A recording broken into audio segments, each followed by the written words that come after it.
Hello అండి, welcome to నా చేతి వంట. ఈరోజు నేను ఎగ్ కర్రీ నా స్టైల్లో చేసి చూపిస్తాను. దాని గురించి మనం మిక్సీ గిన్నెలోని ఒక పావు స్పూన్ అండి ఆవాలు తీసుకుందాం. ఇది 5x క్వాంటిటీ చెప్తున్నాను. హాఫ్ స్పూన్ జీలకర్ర అండి,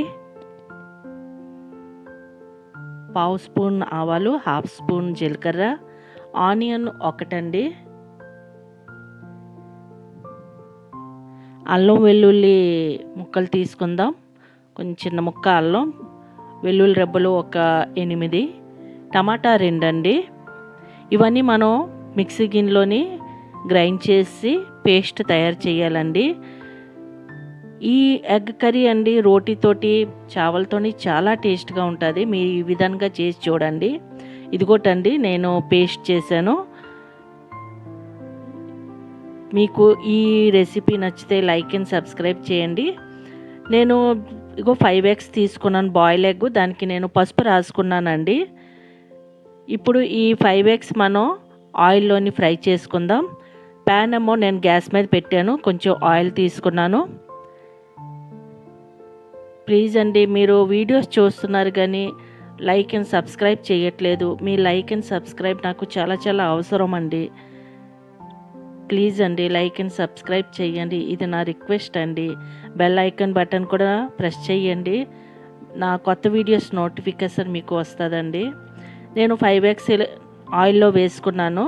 ఇప్పుడు నేను ఇది రెడ్గా ఫ్రై చేసుకుంటానండి.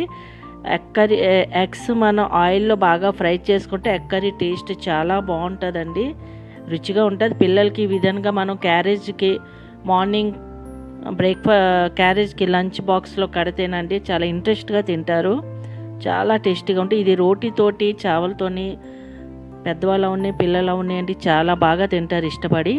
నేను 5x బాగా ఫ్రై చేశాను కదా, ఇప్పుడు తీసి అదే ఆయిల్లోని మసాలా పేస్ట్ తయారు చేసాం కదండి, ఆ పేస్ట్ ఇందులో వేసుకొని బాగా ఫ్రై చేసుకోవాలండి.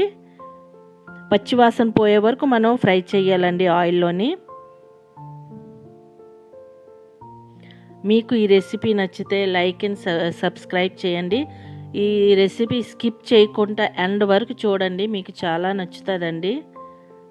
చూడండి, ఈ విధంగా ఫ్రై బాగా చేసుకోండి.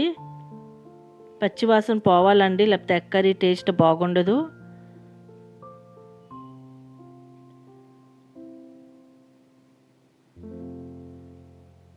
ఈ ఆయిల్ ఎలాగా సైడ్ నుంచి వస్తుంటే అది కుక్ అయినట్టుగా, పచ్చివాసన పోయినట్టుగానండి. ఇప్పుడు మనం కొంచెం ధనియాల పొడి, కారం అండి, మీ రుచిగా సరిపడినంత కారం తీసుకోండి. ఇది నేను గరం మసాలా తీసుకున్నాను. సాల్ట్ వేసుకోండి. కారం, ధనియా పౌడర్, గరం మసాలా, సాల్ట్ వేసుకున్నాను నేను. పసుపు నేను వేసుకోలేదండి, ఎందుకంటే ఎగ్లో బాగా రాసి నేను వేయించుకున్నాను కాబట్టి ఇంక ఇందులో పసుపు వేయ అవసరం లేదండి. ఇప్పుడు పచ్చివాసన పోవాలండి కారం ఇవన్నీ మసాలాది. సో మనం ఇలా ఫ్రై చేస్తే మసాలా బ్లాక్ అయిపోద్దండి, కారం మెయిన్ బ్లాకిష్ వచ్చేస్తుంది. సో మనం కొంచెం వాటర్ వేసుకొని ఈ మసాలాని కుక్ చేసుకుందాం. ఒకసారి వాటర్ వేసుకొని కలుపుకొని మూత పెట్టుకోండి. ఇప్పుడు మూత తీసి చూడండి, ఇలాగ ఆయిల్ వస్తుంది కదండి, అయితే మసాలా మనం వేసాం కదండి, కారం ఇవన్నీ కుక్ అయిపోయినట్టే. ఇప్పుడు మనం ఫ్రై చేసిన ఎగ్స్ అండి ఇందులో వేసుకొని బాగా కలుపుకోవాలండి. బాగా మిక్స్ చేసి మనం వాటర్ వేసుకోవాలి. మీరు వాటర్ ఎంత వాటర్ ఇది కావాలి అంత వాటర్ వేసుకోండి. ఇది ఇలా బాగా కలుపుకోండి. ఈ ఎగ్ కర్రీ మీరు ఈ విధంగా వండి చూడండి, చాలా ఈజీ వే అండి ఇది, నేను చేసి చూపిస్తున్నాను. మీరు ఈ విధంగా ఒకసారి ట్రై చేసి చూడండి. రైస్ అండ్ అన్నంతో చాలా రైస్ అండ్ రోటీతో చాలా బాగుంటుంది. ఒకసారి ఈ విధంగా ట్రై చేసి చూడండి. మీకు నచ్చితే లైక్ అండ్ సబ్స్క్రైబ్ చేయడం మర్చిపోకండి. మీ ఒక్క లైక్, ఒక సబ్స్క్రైబ్ నాకు చాలా చాలా అవసరం అండి. నేను ఇలానే కొత్త కొత్త వీడియోస్ అప్లోడ్ చేస్తానండి. బెల్ ఐకాన్ కూడా ప్రెస్ చేయండి, మీకు నా వీడియోస్ నోటిఫికేషన్ మీకు వస్తుందండి. ప్లీజ్ అండి లైక్ అండ్ సబ్స్క్రైబ్ చేయండి. ఇది నా రిక్వెస్ట్ అండి. మీ ఒక్క లైక్, ఒక్క సబ్స్క్రైబ్ నాకు చాలా చాలా అవసరం అండి. ఇది మనం వాటర్ ఎంత కావాలో వేసుకొని అందులో కొంచెం కరివేపాకు వేసుకున్నానండి.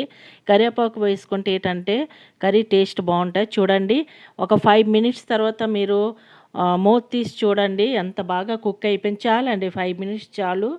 మూత పెట్టి 5 మినిట్స్ చాలు. ఇప్పుడు కొత్తిమీర వేసుకున్నానండి.